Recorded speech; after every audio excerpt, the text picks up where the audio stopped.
कुंडली के बारे में जो चर्चा कर रहे हैं प्रतिदिन, इसमें हम लोगों को ध्यान देना होता है कि कुंडली बनाने से पहले हमें बहुत सी बातों पर ध्यान देनी होती है। उसमें से ही एक है राशियों की अवस्था। राशियों की अवस्था हमें कैसे देखनी चाहिए, राशियों के स्वभाव के बारे में कैसे अध्ययन करना चाहिए, राशियां कैसी है, किसको चर कहते हैं, किसको स्थिर कहते हैं, किसको द्विस्वभाव कहते हैं, इन सब बातों को हम लोगों को अध्ययन कर लेना अति आवश्यक है। राशियों के बारे में बहुत तरह की बातें बताई गई है। जैसे पर यहाँ पर तो पहले हम लोग को ये समझना है कि 1 नंबर और 2 नंबर दिया हुआ है, इस पर आप ध्यान न दें। 1 नंबर कहीं भी कुंडली के 12वें भाव में हो सकते हैं तथा कोई भी ग्रह कहीं भी बैठे रहते हैं। साथ ही यह ध्यान देना है हमें कि भाव हमेशा इसी प्रकार रहते हैं। भाव स्थिर होते हैं। भाव प्रथम भाव इसको कहेंगे ही कहेंगे, इसको दूसरा भाव कहेंगे, इसको तीसरा, चौथा, पाँचवा, छठवां, सातवां, इस प्रकार क्रम से कहेंगे। परंतु यह हमें ध्यान दे लेना है कि राशियां जो है किसी भाव में कोई भी हो सकती है, इस पर आप संदेह में नहीं पड़ेंगे। अब हम देखते हैं आज का विषय है राशियों के स्वभाव। राशियों के स्वभाव, स्वरूप, गुण और उसकी विशेषता कैसे समझेंगे। राशियां जो है 3 प्रकार के हैं, उसके स्वभाव बताए गए हैं, उसके विचार बताए गए हैं, जिसे आप देखें यहाँ पर। उसके लिए मैं सरलता से आप लोगों के सामने एक चार्ट बना करके एक नियम आपको सिखा देता हूँ, जिससे आप चर, स्थिर और द्विस्वभाव में कोई संदेह मन में आपको पैदा नहीं होगा।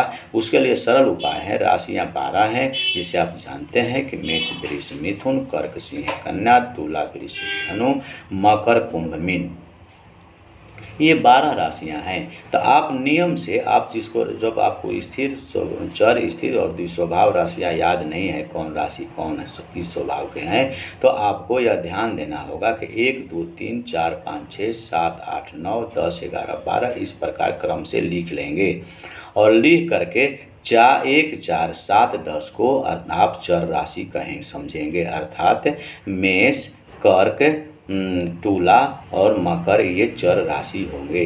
उसी प्रकार वृष, सिंह, वृश्चिक और कुंभ ये स्थिर स्वभाव के राशि कहे जाते हैं।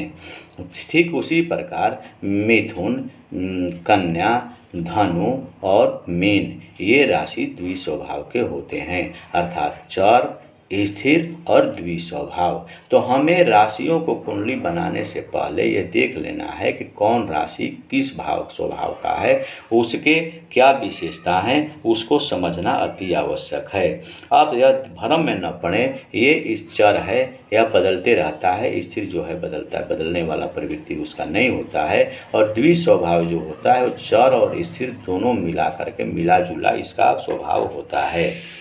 अब आगे देखते हैं। चर राशियां जो है संचार करती है, संचारशील होती है और वह उसके जन्म लेने वाले इसमें इस चर राशि में जन्म लेने वाले व्यक्ति पैदल चलने वाले होते हैं। वो उस पैदल चलने में रुचि रखते हैं, वह परिवर्तनशील पसंद करते हैं। स्थिर स्वभाव के विचार में लग्न में जो राशि जन्म होते हैं, स्थिर लग्न में जिस व्यक्ति का जन्म होता है वह जो है स्थिर राशियां अपेक्षाकृत कम संचारशील होती है। इसमें जन्म लेने वाले व्यक्ति एक ही जगह पर रहना पसंद करते हैं, वह परिवर्तनशील नहीं होते हैं, वह कम चलना पसंद करते हैं, वह परिवर्तनशील नहीं रहना चाहते हैं। द्विस्वभाव राशियों में पहले यह ध्यान देना होता है कि 15 अंश तक स्थिर राशियों का गुण और अंत में 15 तक चर राशियों के गुण होते हैं। इस प्रकार चर राशि और स्थिर राशि के बारे में विचार हम लोगों को कर लेना चाहिए।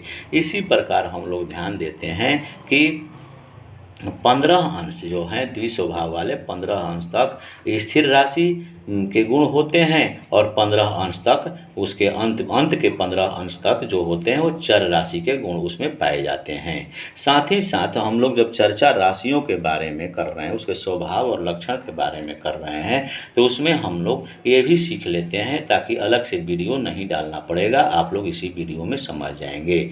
विषम राशि और सम राशि। विषम राशि जो होता है वह समझें, विषम राशि का मतलब होता है जो सम न हो, अर्थात 1, 3, 5, 7, 9 और 11 ये विषम राशियाँ हैं। सम राशियाँ 2, 4, 6, 8, 10 और 12 ये जो होते हैं अंक के राशियाँ होती है, वह जो है अर्थात आप इसको तोड़ करके मैं समझा देता हूँ, जिससे आप देखिए।